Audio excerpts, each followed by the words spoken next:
Well, hello everybody. We have something new, something different, and also something very old and reliable, except this one has a twist to it.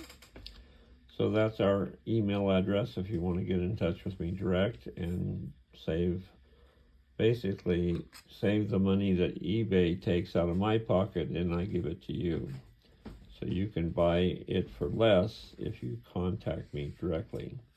Also, I appreciate all of you who like and subscribe to my channel. Um, it's very encouraging to see a nice following. So what we have here, and it's going to take a little explanation. Let me turn this like this.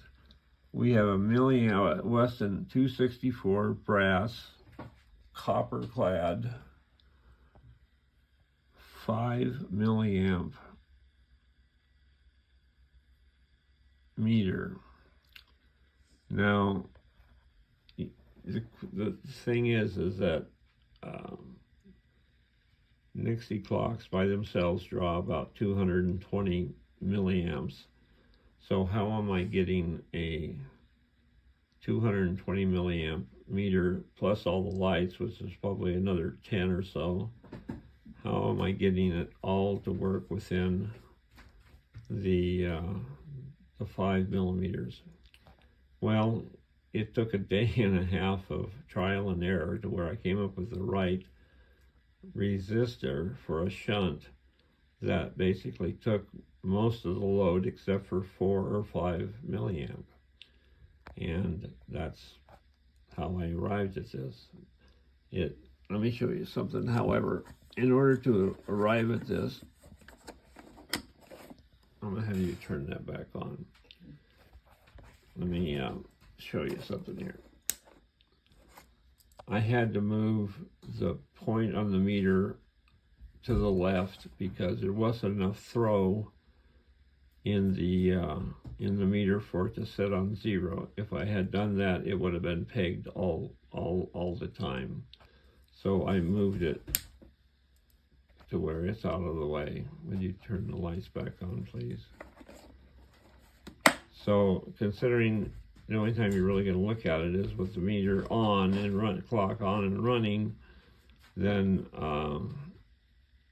this way you get to enjoy it without worrying about burning the meter up or other things. So what we have here is 6-digit Nixie clock.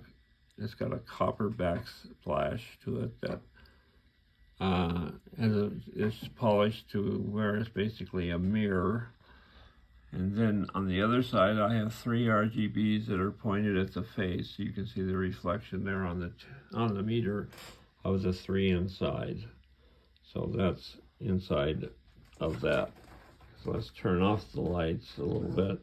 What? Explain this. Usually you have a wood that sits on. See, this is why Debbie is so much smarter than I am, because normally we take and we use a piece of walnut or oak or something, and it's 3/4 of an inch tall, and then we set the meter on top of it. Well, this meter didn't have a base to it, so I had to build a base, and I built it out of copper, soldered the corners, and it's got, I think, 8 screws in it that's holding it down, hand hammered front, so that looks nice and good.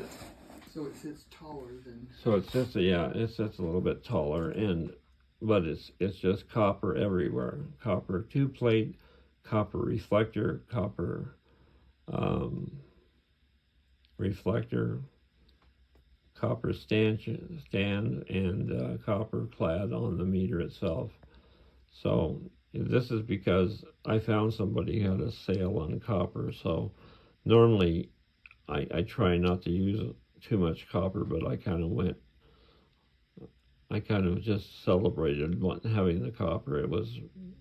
I like copper. Copper and I are old buddies. It's fun to work with, and it's really an interesting metal. My father, who was a welder, he used to tell me that the ancients knew more about copper than we do today, because they were able to temper copper to where they could use it as a weapon, and it'd hold an edge. You're thinking a piece of copper hold an edge? Yeah, well, that's where ancient wisdom came in. So it's a pretty impressive metal by itself. Plus, it's got a wonderful glow to it, nice homey feeling. There, we just saw the tubes flip over to the date. So anyway, that's about all I have to say to this, and I rattled on enough. So I hope you like it enough to buy it.